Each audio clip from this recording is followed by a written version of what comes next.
Nazlı Gerihan'ın Elmas Hatice. Tezce dank etmedi. Dank etmedi. Gerihan'a yardım et. Nazlı aç boş yeri. Gerihan Tatanyan.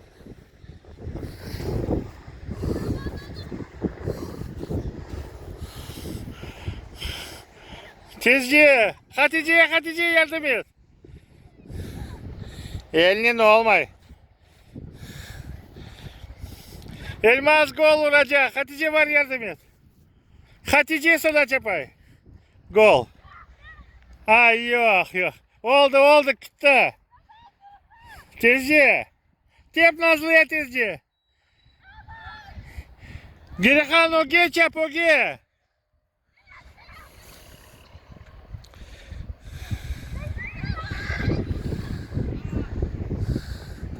Oldu Nazlı'da top. Al Nazlı. Sizin topunuz.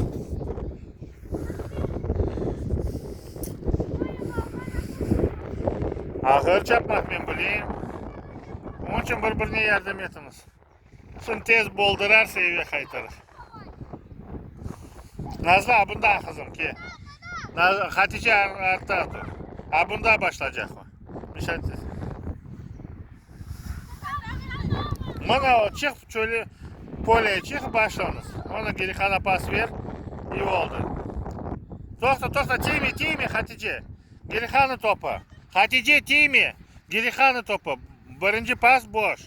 Endi oluysun yapaşmaya. Gerihan tiydi topu. Endi oluysun.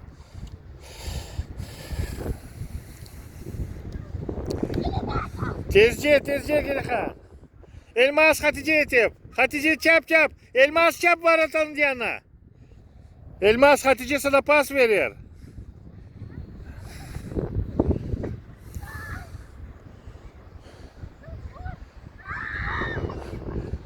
Gol. 1-0.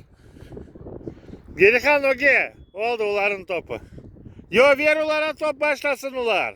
Elmas. Tezci Elmas. Başlanız tezci. Hatice давай çap.